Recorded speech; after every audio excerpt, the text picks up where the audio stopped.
Welcome. My name is Omid Gamami, and I'm president of Purchasing Advantage, a consulting and training organization, and also CEO and chairman of the Center for Purchasing and Supply Chain Management Excellence, a world-class certification institute. We're going to be talking about the CPSCM certification, which stands for Certified Purchasing and Supply Chain Manager.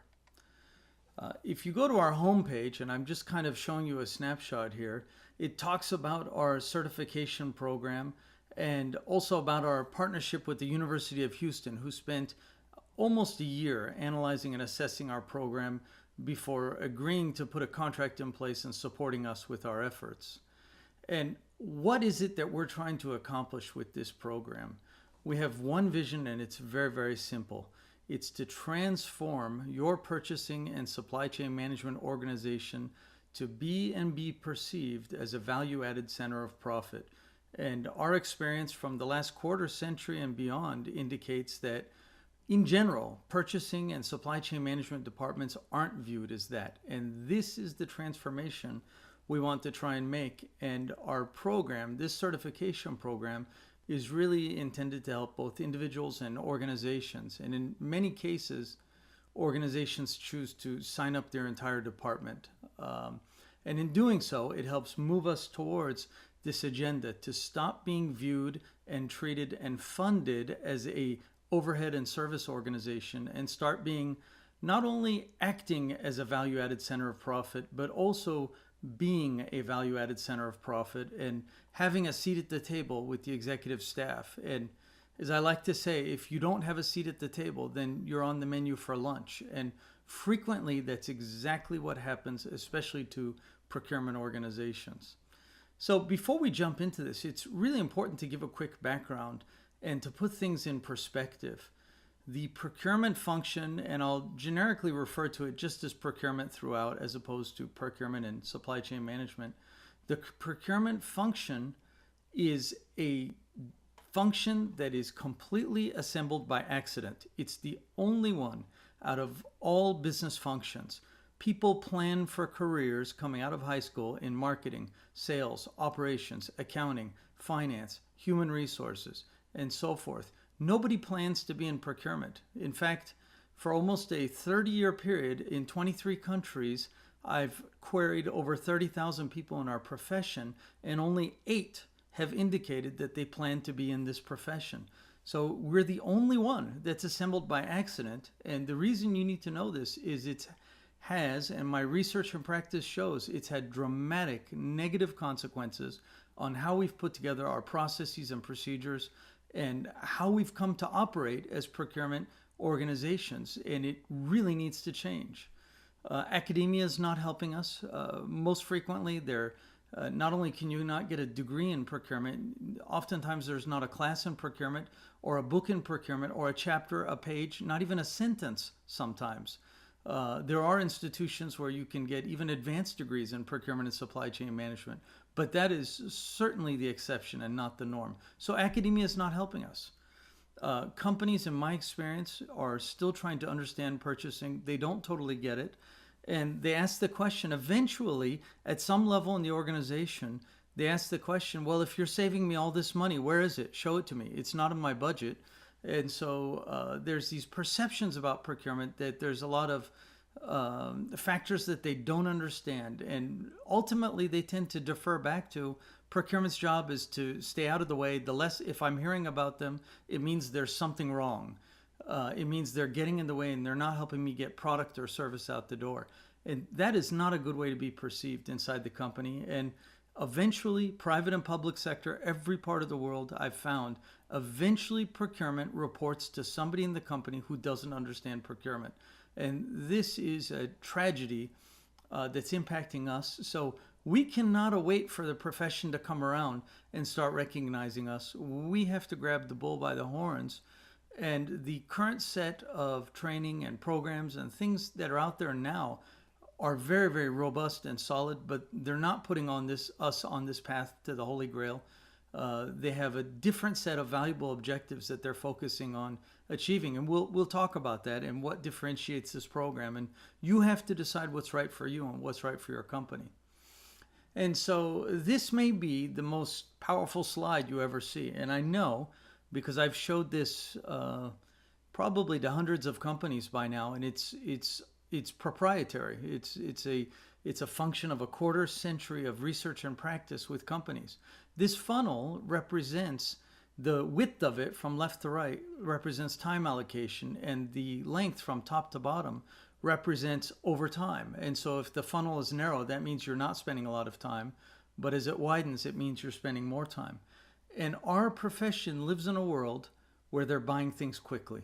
And it may or may not include a great acquisition price, which you probably know acquisition price is not a good indication of did you get a great deal.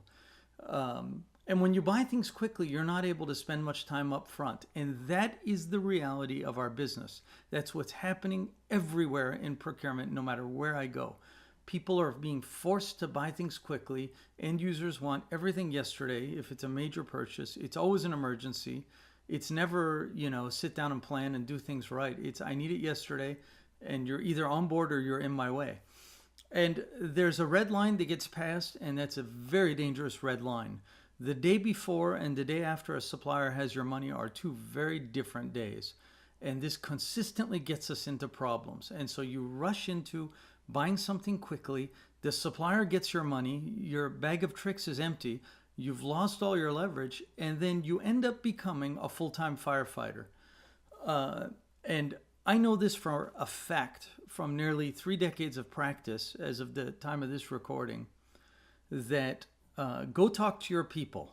If you're a chief purchasing officer, which if you're watching this video, you probably are, a CPO or above, go ask your procurement people, any of them, no matter what level they are, what percentage of time they spend each and every day in unplanned activities. And the answer will be between 50 and 90% with an average of 70%. I know that for a fact. And what's happening is, when you buy things quickly, you are buying goods and services. Goods and services, and hear me clearly, because I'm the only one who has identified and has been pushing this message throughout our industry. The number one problem with procurement today is that we're buying goods and services instead of performance results. That single factor is ruining our profession. And when you buy things quickly and you end up by default, because that is the default, you end up buying goods and services. And then you buy goods and services, which gives you assurances of really nothing. Then the supplier has your money, then the problems start. And when the problems start, you become a full-time firefighter, and almost all of your day gets spent putting out fires. And those fires do not contribute to any individual's performance report or status report in a positive way, or their annual performance report, or to their career path, or in the aggregate to the departmental results. It's never something that furthers the procurement and supply chain department's agenda. It never gets them further ahead. Firefighting helps nobody. The model that I want to get us towards, and the CPSCM is focused on driving this transformation, and there's really no other certification out there that's focused on driving this, is this model that you can see here. And it allows us to focus on strategic sourcing. And please allow me to go through these areas. First, on the left, we're talking about investigative negotiations. And it involves a deep analysis and understanding of why it is the supplier wants to do business with you. And if you assume that the reason they're doing business with you is for the money, then guess what? It's a self-fulfilling prophecy. The entire negotiations will be about fighting over the money. And in the very end, you'll surmise that I was right. It was about the money. However, my research and practice in 23 countries with over half of the Fortune 100 and with many of the Fortune 500 tells me over and over and over again that many times suppliers have a very strong interest, and most of the time, I should say, have a very strong interest that's unrelated to the money. And since you don't investigate and look for it and ask what that is and do research, you'll never find out what that is. And if you do consciously go after that, if you do look for the money, and look for why it is they want to do business with you, then you can look at value creation strategies. And I have very real examples, most of them with my fingerprints all over them, that demonstrate up to 97% cost savings. And that's really not an exaggeration. It's not the norm, but it's not an exaggeration either. There's tremendous cost savings opportunities by figuring out what is it that the supplier values as much as the money, or maybe more than the money, or almost as much as the money. And how much does it cost me to try and figure out how to give them those things? And I've got lots and lots of examples and strategies of how to do that. And in doing so, you're making more pies, and you're making the pie bigger, and you're getting rid of this fixed pie bias that it must be about price, warranty, quality, lead time, and customer service, and these traditional things. The value creation strategies you look for will never be on the quotation. Suppliers will never identify, but I teach you how to separate, how to look for three things. We typically look for what the issues are and what are their positions on those issues, but rarely do we look for their interests. And those interests never show up on a quotation response or a proposal. And so you have to investigate those. When you create value, you identify things that you can give away that create value, that cost you little, but for which the supplier is willing to provide dramatic price reductions or whatever else it is that is really a big TCO driver for you. I don't see our profession doing this. And it's a source just right there and there. At that point, if you stopped there, it's the source of tremendous opportunity. Then the next one is design for TCO, and that's really my own term. Design for TCO means, we live in this world where we're waiting for the end user to bring the scope of work, to bring the specification, and we're standing there waiting like a baton race, and the end user is running with the baton and trying to give it to you. And as you anticipate this, you can't do anything until you get it. The minute you get it, you say, okay, now I'm going to run. I'm going to go see which suppliers. I'm going to prepare my negotiation strategy. I'm going to do all these things. However, my research and practice for the last 25 plus years has told me that on average, every time that baton, the scope of work or spec, gets handed off, and you try to save money based on what the end user provided you, you've lost 18% on average. And the reason is because the end user frequently knows what they want to buy, and they're trained in doing that, but they don't know how to make sure that the way in which they've expressed the demand is cost effective. And so they will very frequently design it wrong. And they'll design the demand wrong so that it's not cost effective. And this frequently gets hidden by the fact that the design might actually work. Just because it works doesn't mean that it was designed properly. And so we look at strategies for reuse, for simplification, for harnessing supplier innovation, for standardization. And these strategies, on average, deliver 18% savings, and sometimes up into the 90s. It's really incredible, and it's huge, and it's eye-opening. And it also tends to improve the performance results, because the more you move away from custom, the more you move away from complicated, the more you move away from dreaming up, your end user dreaming up ideas behind their computer. And that sounds great, and that innovation sounds great, but what it means is you're the first person who's going to find out what's wrong with those ideas they dreamed up. Instead, you move to more proven solutions that can accomplish the stated objectives at a lower total cost. Once again, I don't see our profession doing this very consistently. Probably only the automotive profession is the one that I've seen doing this pretty well. Then you get to design for performance results. Again, this is my own term.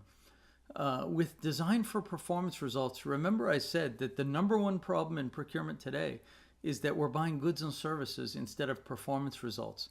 And we've got this cycle that I've been watching my entire career happening over and over in procurement, and we keep going into this cycle, and going through the same steps and expecting a different result, and it keeps not happening.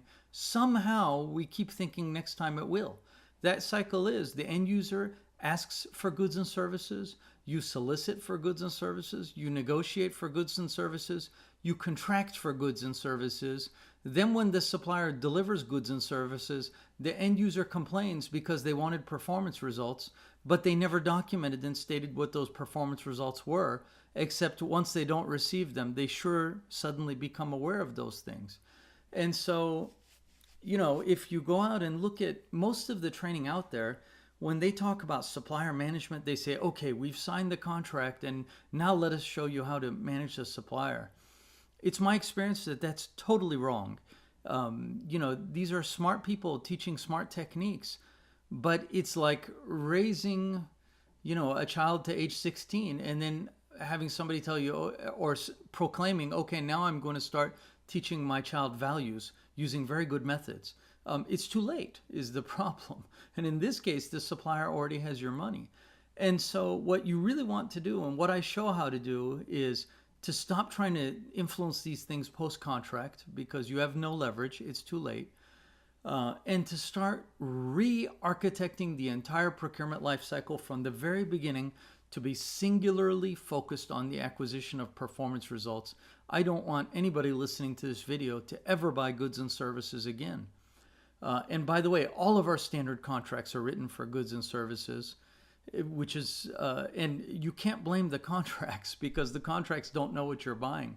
Our procurement organizations have to bring them to life and transform them from contracts for goods and services into contracts, into performance agreements and contracts for performance results. And people ask me, well, my end users aren't going to do this. How am I going to get them to get on board with this transition? I show you exactly how to motivate them because all of this is in their best interest. If you're a full-time firefighter or your people are, their end users are right there with them putting out fires, and it's preventing them from getting to their day job the same way it's preventing your people from getting to their day job.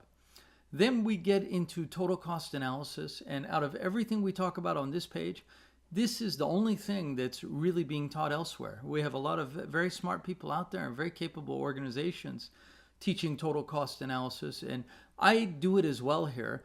And we cover all the different types of total cost analysis and the different types of costs and cost drivers and how to understand those cost drivers and how to do total cost models and should cost models and must cost models and benchmarking, and we'll have cases on these things. And then we'll really get to something that I don't see happening enough, which is how to take costs out of the supply chain. Because you have to remember, whenever, we've gotten more and more sophisticated at squeezing suppliers. We've gotten more and more sophisticated strategies and techniques and approaches to get suppliers to agree to a lower price. But it's a great accomplishment, but from a supply chain perspective, it's not an accomplishment at all. Because if you figure out how to squeeze $1 million out of the supplier, well, you didn't actually improve the chain by $1 million. You shoved, I should say, $1 million back upstream in the supply chain. But that $1 million never left the supply chain. It's still there. It's just somebody else made less profit so you could report more savings. You will never have an eager dance partner when your only endeavor is to reduce supplier profit margins or supply chain profit margins. You never will. You might be successful, but there's limited returns on those success strategies. And what we really want to do, I suppose we'll always be pushing costs along the supply chain. That won't stop, and I can't advocate for us not to, and I show you how to do it. But I also show you how to identify which costs shouldn't be there to begin with, and how to collaborate with the supplier. In fact, how to give the supplier a gold badge to go and drive and put recommendations and set expectations on them in a process that I call SCM Light, Supply Chain Management Light, in this certification program, to identify those costs, take them out, and then you will have an eager dance partner, because the supplier stands to gain just as much as you, because you kept the focus on the desired performance results. You didn't take the wrong costs out. You took the right costs out, and your chain becomes more capable and agile and effective. And after doing these things, then you pass the red line where the supplier has your money. And then the time allocation on firefighting, well, it never goes away. You will always have some amount of firefighting. However, it will dramatically reduce. And the companies I've worked with to go through this transformation are, quite frankly, flabbergasted. And they're so thrilled that they're able to solve their organizational problems without having to get more headcount, because the headcount they had was focusing on the wrong things that was adding almost zero value. Even in my own journey, as spending 18 years eventually as an executive for procurement within Intel Corporation, in the early years, I was working 70 hours a week. And by really developing these principles, I was able to get it down to 15 hours a week. It took 2 years for me to make that transition, but I was discovering these things on my own because I knew the existing practices. And in fact, the people around me who had been there for 30 years, I found out had 1 year experience 30 times. And I knew there had to be something different. This slide captures the transformation and gets us on the path to strategic sourcing. And this is, with the exception of total cost analysis, proprietary content that's within the CPSCM certification program. And so then I want to share with you the manifesto for this organization. We want to stop buying goods and services and start buying performance results. We want to stop viewing contracts as a seatbelt or a necessary evil. We want to start using them as a way to prevent excursions and drive performance results. Very, very few organizations, I'm hard pressed to think of even a couple, are good at writing performance agreements, not that react to excursions, but to prevent excursions. And then when the excursions happen, and by the way, I've written a book on purchasing contract law. When these excursions happen, what are the predefined remedies for failure to perform? You will not find a training or a certification program out there that focuses on this angle. And only procurement can make this change, and supply chain. They're the only ones that can do it, because these are commercial terms that need changing. And the lawyers, when they approve a contract, they're only looking at the legal terms: limitation of liability, indemnification, intellectual property, damages, insurance. These are things that go wrong once every 4 or 5 decades. But if you look at the commercial terms, those are the things that go wrong every single major contract. That's why procurement needs to get a hold of the reins, and they need to stop relying on the legal department, and they need to learn how to write performance agreements. This program, the CPSCM, shows them how to do that. We need to stop focusing on transferring value. I call it parasitic value creation, which means in order for you to benefit, the other person must lose the equivalent amount. Squeezing price is exactly that.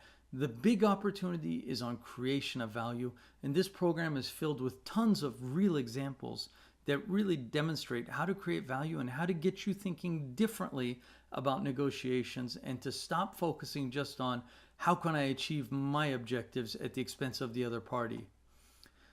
Then, there's so much information out there on negotiation tactics and counter tactics and good guy, bad guy, and puppy dog in the window, and the Columbo strategy. And, when I was working in Intel, they brought in high-paid consultants who taught us 100 tactics and counter tactics. And in retrospect, these are things that should have died with the 1960s.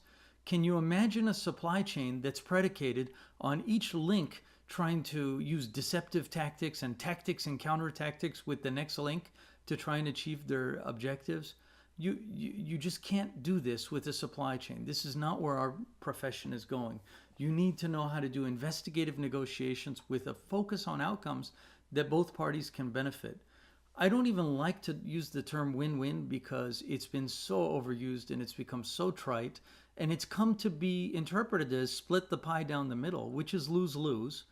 And so I call it instead really investigative negotiations. And how do you create that value? And that is why your people are getting paid the big bucks, to figure out how to do these things. And then there's a lot of behavioral influence techniques being taught. Go look at any negotiations course or seminar out there, and you tell me if there's anything in there about cost analysis, really getting into the details. It's very, very, very rare that you actually find that. They're all focused on behavioral and psychological strategies that focus on influencing the right hemisphere of the brain. But we all have two hemispheres. You have to influence, you have to build a case, just like a lawyer. Suppliers won't listen to you just because they have to. And if they do, then you're throwing your weight around. And that's not a sustainable influence model. In fact, that's not influence at all. That's just using authority and position power, and that doesn't work. It might work short term, it doesn't work long term. We need to be using the different types of cost models, and then the behavioral influence strategies need to be not things that paint the supplier in a corner, but things that motivate them to want to help making you succeed and to help them win as well. And I show how to write the supplier's victory speech and how to make them look like a hero in front of their management, because you have to do that. Otherwise, they will view your account negatively, and suppliers know how to get their money back post-contract. They all know how. You cannot be leaving bitter suppliers in your wake everywhere you go. And then stop looking for savings in price. How much profit does a supplier make? Probably plus or minus 20, 30%, maybe a lot less than that. If you look at net profit margin, there's only so much there. But if you start looking at upstream design for TCO, which is taking costs out of the purchase and even out of the supply chain and collaborating with suppliers, you're looking at 100%, and you're looking at where across all the costs can I look for opportunities to standardize, simplify, reuse, drive supplier innovation, or surgically remove a cost because it didn't need to exist. And for goodness sakes, we have to stop being viewed as a service provider, as an overhead function. If you are wondering why you never have money for training, it's because overhead functions don't get money for training because they're not viewed as the rainmakers. They're not viewed as the ones that bring money to the company. And whenever there's a layoff, that's when you'll find out who is and who is not viewed as a profit generator and revenue generator. And sadly, purchasing can often be on the wrong side of that list. We need to be viewed viewed as a value-added center of profit and strategic advantage to the supply chain. And that's the reason why the CPSCM exists. And, we're getting better and better and better at doing old things. And I want you to pay attention. If you think you're innovating, if you think you're adopting new processes, technologies, tools, pay attention and ask yourself, did I just get more sophisticated at squeezing supplier profit margin? Or did I find out a new way beyond that to look at the whole chain and to look at the whole costs associated with the acquisition? And chances are you're on the former part, where you got more sophisticated at doing the same old things. And it's not because you lack talent or smarts or capabilities. I know that because I work with all the companies, all the big ones around the world. We need to break into new ways of doing things in procurement and supply chain management. Our profession is full of people who landed there by accident, and some of the really experienced ones have not been getting, they've been, like I said earlier, if they're 20 years, they might have 1 year experience 20 times. It's very, very easy to happen in this profession. And so enter the CPSCM program. We've got 12 modules and 18 units underneath them. And it moves from an overview of the overall expectations, and you move through the program like this. You have to pass exams to get through each module. Everything is online. It's 30 hours. Mind you, this is 30 very fast-paced hours. If I was to cover everything that's in here in a classroom setting, it would take about 8 days. And so this is a very fast pace. You'll want to stop, start, re-listen, and you can always keep re-listening. Then we get into purchasing's role, and who is it we're really trying to satisfy? Is it a customer internally, or are they an end user? And is the customer really internal audit and the board of directors, and in the public sector, the taxpayers, or in the private sector, the stockholders? What are the key challenges we face? How can we move away from placing purchase orders and be more strategic. And so we look at all of these challenges and how to optimize the role. And we even talk about time management, because I have found that there's some very unique time management problems that are happening specifically to our profession that are keeping us in this 50 to 90% of every day spent on unplanned activities that prevents us from being strategic no matter how much you learn. Then we get into principles of total cost, and what are the costs and what are the cost drivers, and comparing acquisition costs to total cost, and what does that look like and how do we measure it, and then looking at cost modeling in action and how to do cost modeling, how to present it, and why simpler is better. The more complex cost models cause the biggest problems in my experience. And even if you learn very complicated cost models, you're unlikely to go and do them back at your desk. So I push simplicity, because simplicity tends to have fewer errors, fewer variables involved. And I show how to do these cost models: must cost models, should cost models, total cost models, best practices in cost modeling, and then benchmarking, and when to do each one of those. Then taking costs out of the supply chain, which is different than squeezing a supplier for price. And what's the difference between a price reduction, between a supply chain cost reduction? How do we identify these opportunities for supply chain management light, as I call it? How do we get management aligned on these strategies? How do we get the supplier aligned? Then how do we implement these opportunities and continue to improve upon them? And really, I will show you how to be the maestro and how to have your supplier be the orchestra, because far too frequently our procurement professionals are feeling like they're the maestro and the orchestra, and you need to make your suppliers earn the big fat PO they're getting every month. You need to have your people being the maestro and the suppliers being the orchestra. Then we get into tenets of purchasing contract law, and we talk about the fundamentals of contracts and what a contract is, and uniform commercial code and common law and all of these things. And by the way, it doesn't matter what geography you're in. This applies universally around the world. I've done this kind of stuff in countless countries.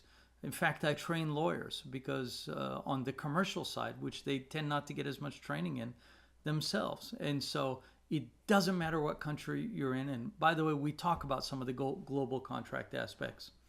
Then we get into all the different types of contract terms and conditions. Not only do we define them, but we show what level of risk you can anticipate, what the key gotchas are, what the supplier's opening position will be, because we've been doing this for long enough. My practice and my research tells me what suppliers are going to try and do, what they're going to try and slip past you, what they'll hope you don't notice, where they'll try and create escape hatches to undermine something that you wrote elsewhere that you thought was a benefit, what things they'll try and avoid or what things they'll try and insert. All of that will be there. And I'll also have how you should respond and what your bottom line position should be for all these things.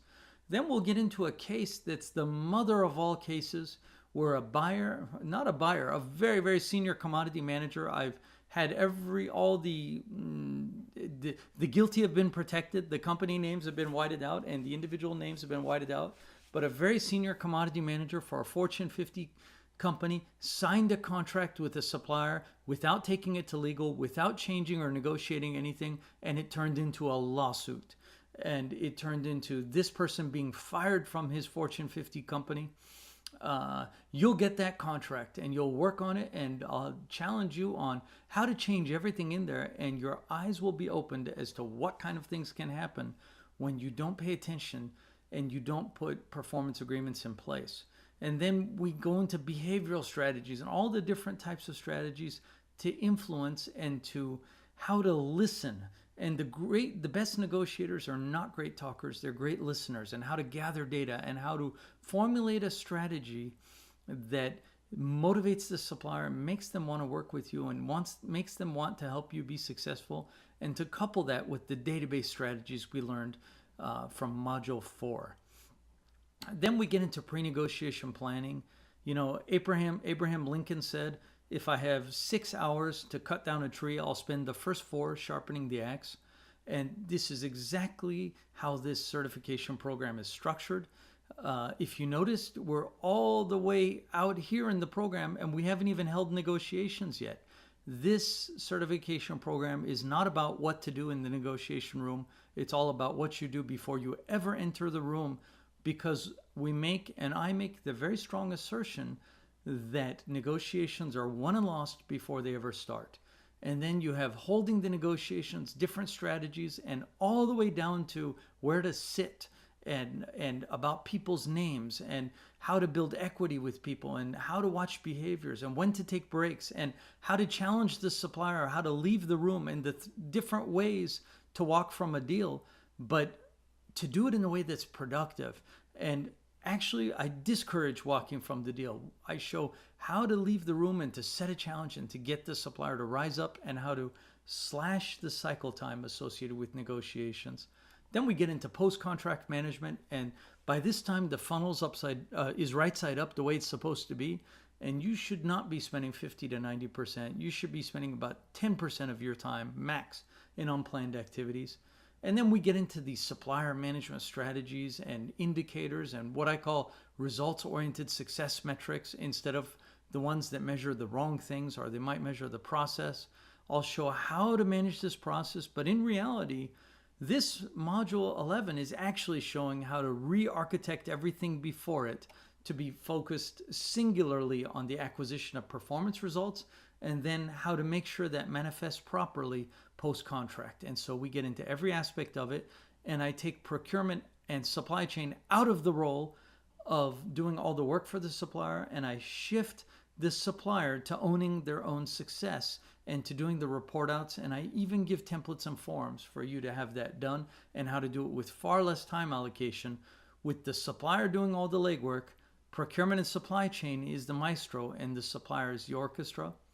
Then we talk about how to leverage your CPSCM certification. If you do all this and you don't do things differently, and your people, with you as the CPO making this decision, and your people don't do things differently, then we've all failed together. I will show you that roadmap of what you need to do to start doing things differently to drive success. And you'll have 12 exams along the way. The exams are online. You take them until you pass them. There's no time restrictions, but you have to get 90% or better to move on to the next one. This is, as a part of being on demand, it's hosted by Amazon S3, the most robust server system in the world. We have, in the years of this program, we've never yet had a report of the system being down. And I'm proud to say almost 99% of the technical tickets we receive are because somebody forgot their password. And it's because they didn't see that they just have to click on forgot your password. And so really, other than that, we have not had technical problems. And then throughout, here's the good news. This is the only certification program in the world where you have a private instructor.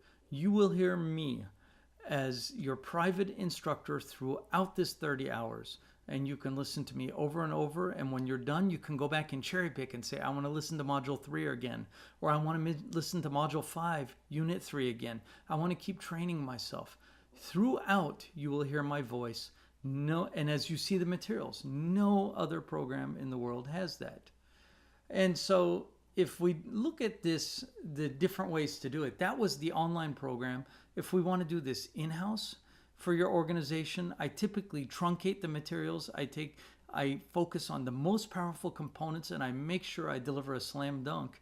And it's a 5-day program, in-house certification. This can be as big as you want it to be, or as impactful, I should say. We can really customize it, which involves a lot of activities to assess your organization, to interview your organization, to meet with key people, to understand what's working and what's not. And based on that, to customize cases and strategies that go into the program that really address your biggest opportunities and address your biggest weaknesses. This becomes far more powerful. And then we can also have the follow-up. And the follow-up means working together to ensure that the right steps are in place following this. So it may not be me who does this. If you want me, that can be contracted for. Otherwise, it'll be one of my consultants. And we have both the pre-process if you want it, then the actual delivery. If you want it to be customized, we can do that with that pre-assessment process. And then the follow-up is to help clarify concepts, to find out what your wins are, and let's capture those. And then where are you stuck and how can we coach you? And then also there can be the development of internal black belts Do we want to identify people in your organization who we want to invest in and to make stronger and stronger in these things? And they get coached by my organization. And as they get better and better, we disengage more and more, because you don't want to be reliant on me or my organization. You want to take your organization to the next level and be able to sustain there. Some companies like to do this in concert with the online. And so we have many contracts like that, actually, where we come in, we do the face-to-face training, and then we also give them online access. And it gives you something after we're gone. And if it happens to be me who's delivering this certification session, you have the added luxury, perhaps, of also hearing me being the one who's delivering the online program. And so you have some level of continuity there. And for those organizations, we have quite a number of them, actually, who've decided to have their entire organization their entire procurement organization get this capability. Of course, we offer group discounts and we have group packages, but you have to ask for those. We don't have a pricing list on there because every single deal is a little bit different. But one of the biggest definite benefits is you have a standard capability established. Anybody that you want to bring on board, then you just have to give them access. We get you access for that person, and then immediately you can get them up to pace with where everybody else is. The same terminology, the same strategies, and it's much more cost effective than outsourcing all of these things. And you're getting really a world-class program here. And then, as I said, this new hire integration becomes very, very easy. And so take a look at the last 6 months and who's signed up here, and look at the people who've come on board in the last 6 months. It's really quite incredible. And this is not just one person signing up for the certification program online. In this case, I'm talking about people who said, we want to allocate people. We want to get a number of people trained. We want to get it in-house. We want to, do these kind of things. And now they've established some of this capability internally, and they've got CPSCM graduates in-house who are driving this strategy, and they've committed resources, and they've viewed it not as a cost, but just as an investment. And this is just from the last 6 months from the time I'm making this presentation. We have an advisory board, and this advisory board comes from the best in the business, from Harvard University, and an instructor for graduate level, master's level supply chain management courses. Then we've got Senior Vice President of Supply Chain at Google, the President of the California Public Purchasing Officers Association, so the public sector, the Chief Purchasing Officer for the largest company on earth, Foxconn, Chief Purchasing Officer for Washington, D.C., and an affiliate president for the Institute for Supply Management. It does not get better than this, folks, and these folks have been instrumental in helping guide this program and getting it to being where it is, which is the best in the world. And if you're wondering about me, meet your instructor. MBA from the University of California system, have been doing this speaking training consultant for decades now. Moved my way up the Intel ladder very quickly, eventually running their global corporate purchasing operations with a $16 billion scope, and spent 18 years there, thousands of hours in over 23 countries, 2 books that have been bestsellers in our profession that you can see, multitude of industry purchasing articles, and I'm the only one in the world with my name, so you can find those most likely. Fortune magazine interviewed me, and they wrote an article exclusively based on their interview with me and focused on what are the key success factors for leading edge companies in the 21st century. Over 50 hours TV appearances as a purchasing expert. The 50 chief purchasing officers of the United States have collectively hired me several times to come and speak to them, to help train them on strategies to better drive procurement and negotiations for their $3.2 trillion collective budget. Harvard University has multiple times asked me to come and speak to their master's level supply chain management program. Why? Because I make a difference and help them see these things differently, and they want to be a part of that change.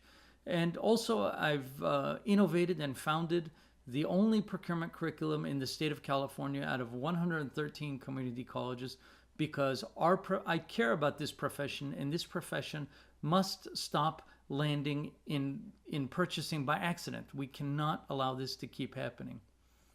And so you can see my articles, but you're getting the world's leading thought leader and the person who's really leading the PSCM profession, purchasing and supply chain management, to the next level. Intel Corp named me the godfather of negotiation planning. Why? Because I told them, stop focusing so much on tactics and counter-tactics in the room, and let's put all of our energy on negotiation planning. And that's why they didn't call me the godfather of negotiations. They called it of negotiation planning, because that's where the focus was, and what we got in return was a dramatically better set of results. Now, let's take a look at what this program actually looks like, because you're probably dying to know. Here's what you see when you go into it. And so here's just a random screenshot. Here's module 2, and then you have the name of the module. The granularity is better when you're actually looking at it on your own screen. And while you're in, you'll hear my voice throughout, as you know. When you're in small screen mode, which right now we are, the screen is only this big, what you see is the end of module exam. So you could keep scrolling down and see all the questions, and you'll see the potential answers, but of course not the right answer. You'll have to identify the right answer. And so you'll know in advance what to look for and what areas to check for. You can keep scrolling down if you like. You can go through all of those. You can pause. You can look at them. And on the right, if you scroll down, you'll see where you are on completion to CPSCM graduation. And so whatever's green is what was the last module that you finished. And so you're probably thinking, that's nice. This is a static sort of thing. What does it really look like? Well, let's take a look. Here's the homepage, as you can see. And if we go here, let me just go to members login, and sure enough, it's pre-populated.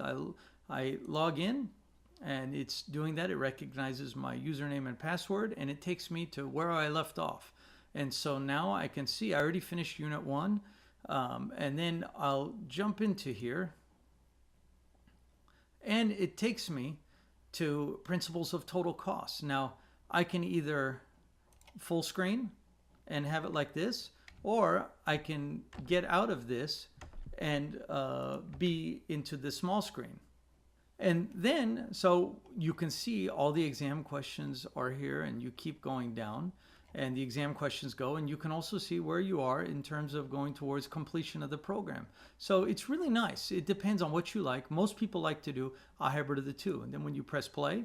Welcome to Module 3, Principles of Total Cost. And so you can see one of our biggest mantras with teaching some of the annual different 6% sorts of things critical that we here might for be more looking information is calculated in specific. all Note sorts of different that things there's that fixed you have costs in the that need to be program. All of them average are fixed with costs and fixed costs per me units as well. as your personal And so instructor teaching these concepts. based on 9,000. And so you have your personal instructor throughout. People have told us over and over again that they love this program, and they love that it's not memorization.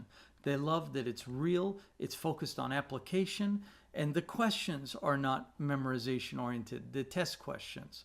And so really this is so much different than buying books from an association and having to drive someplace to take an exam.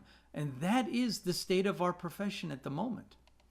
And so there's the homepage, but of our website for the Center for PSCM Excellence. And if you go here, and if you're interested, you can see you can sign up for a video that'll talk about it at a very strategic level. And especially, again, if you're a CPO, you'll want to watch this. The 7 Habits of Highly Effective Purchasing and Supply Chain Management Professionals talks through the strategies and my belief system and our institution's belief system on what are the things we need to be doing better. And you'll love this video. And it's very much in the style of the training that you're going to be getting with CPSCM, you and your organization. And so if we do a quick comparison, first of all, I've been saying throughout, and I'll say it again, all the major programs out there are very, very good. I really can't say anything bad about them. For what they're intended to accomplish, they do a good job. They're put together by smart people. You have to decide what's good for you. I don't want to get into names here because it's something I'm not interested in doing. But we have Competitor A is a major organization. If you look at and they've been around a long time, and if you look at their founder and leader experience, it's not really a founder or a leader, it's a group organization. They don't have their continuing education units issued by a third party. It's self-issued, and so they self-ratify and self-issue. the programs are not issued by them online. You pay them and you pay for the books. There's no private instructor. You're reading the materials and you're studying the materials, and then you continue. Well, you'll have the books forever, but in terms of certification, there's annual renewal fees, and the focus is broad, and you'll find this very consistently. Broad means it covers the A to Z, the soup to nuts of everything there is in procurement and to a certain extent in supply chain. But it's meant to focus on an understanding. If you had no background in it, this is a very good program to go in, to get understanding, to have a baseline, to understand the definitions, to memorize those definitions, and to have a strong foundation off of which to enter the workforce or to continue to improve yourself in the workforce based on that foundation. This competitor B is it's an online program founded by the president and the thought leader behind the program. If you look at his experience, he has 2 years experience as a buyer. They self-issue the continuing education units. It's available online. In terms of your private instructor, they have some places where you hear a voice, but the vast majority of it, you don't hear a voice. You see materials, you read it, and then later you take exams based on those materials. And you get a 1-year access rights, then it disappears. Once again, the focus is very broad. And I don't want you to get me wrong. Broad is a good thing. If you're just entering this profession, if that's where your people are and they need the basics and the foundation for procurement, and you want them all to have that basic foundation, this is a very good direction to go. And you can choose from any of these. With competitor C, you have somebody very capable who headed this up, who spent many, many years in public procurement, and they, again, self-issue these continuing education units. The online materials, once you pay and you get access to the online site, what you get access to is PowerPoints that were developed, as a university, as a college professor myself, I'm quite aware of this. You can select books for which the author usually had a teaching assistant develop PowerPoint presentations. And then when you order that book to use in your class, then you also get those PowerPoint presentations that were developed by those teaching assistants, usually graduate assistants. So this certification program, this individual took many, many different PowerPoints that come with university books and then put them together, and for each one of them called them a certification program. And they have probably about 15 or 20 certification programs. Each one of them is a very, very large set of university standard PowerPoints that were issued developed by graduate assistants for those particular books. And so you get access to those PowerPoints, you can read those PowerPoints, and then you take exams. And usually those exams also involve a written component, and it goes to that leader, and then he grades those, and then you pass or fail, and you must continue until you pass. It's not a private instructor per se because it's self-taught and you're going through the PowerPoint presentation, and you do get permanent access to those PowerPoints. And once again, it's a very broad focus. With the CPSCM, I think you know about my background, and then you know about the advisory board. We do have third-party CEU issuance, and we've gone through different institutions to do that, but we always focus on the latest and greatest. It's available online, absolutely. As you know, it's online, it's on demand, and you have your own private instructor. It's the only one in the world that has your own private instructor, globally recognized expert, Fortune 50 executive. We give you 3 years access rights with no annual fees. We don't like to take money from you after you sign up front, and that's a big difference with us, actually, because with many programs, you really need to ask about fees over time, and be sure to do that. And we have intentionally, by design, not done a soup to nuts and A to Z focus.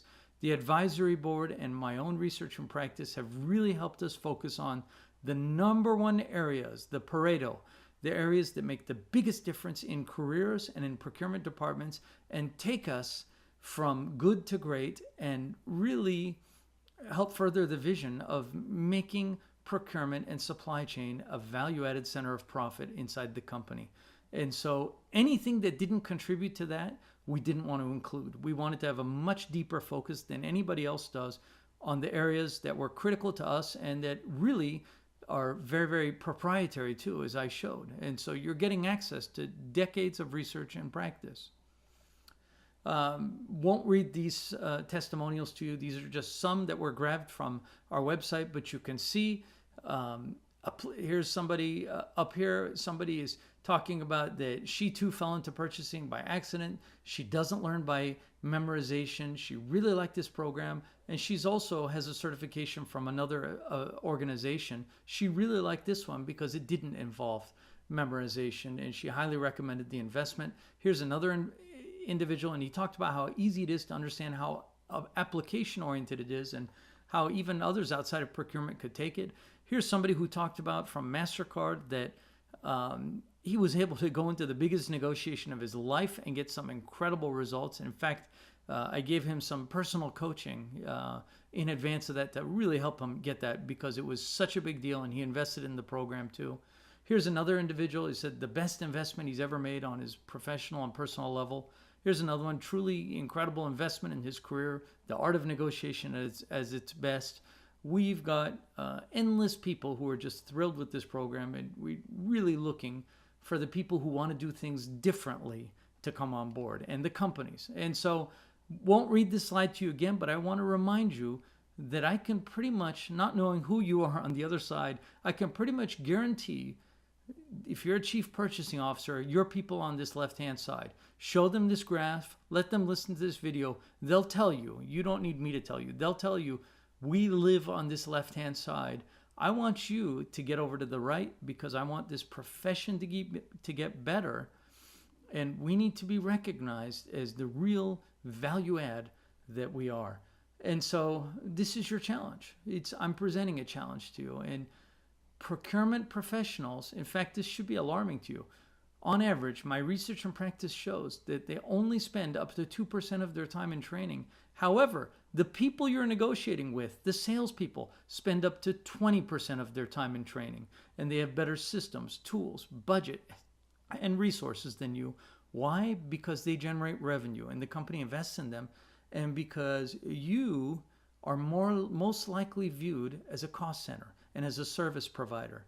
And when you're viewed as a cost center and service provider, the tools you get were designed for somebody else's benefit. The budget you get is just a little bit discretionary budget over. The data you get, nothing is up to par to what the salespeople you're having to negotiate with are getting. So if this was a war, it would be game over in the first week. We have to do things differently if we're going to be able to come table to table and toe to toe with the people on the other side of the negotiations. And so you have this choice. You can keep doing what you've always been doing. If you've been in the profession for 20 years, you can, get 20 years, 1 year experience 20 times and 25 times. But if you keep doing what you've always been doing, you just have to remember, you'll keep getting what you've always been getting. And nothing else seems to characterize our profession more so than our inexplicable behavior pattern of doing some of the same things over and over, like buying goods and services and soliciting for goods and services and so forth, and expecting a different result, and it doesn't happen. You'll keep getting what you've always been getting, and your people will be stuck in 50 to 90% of their day focusing on non-value added things. But what I'd really like is that you step out and do something different, and you're getting an opportunity here that's really, quite frankly, a bargain. And if your organization does not have a payback period of 4 weeks after the training is done, probably after after they've gone through a few modules. If they don't, you've done something wrong. There's something wrong internally. It means they're not practicing these things.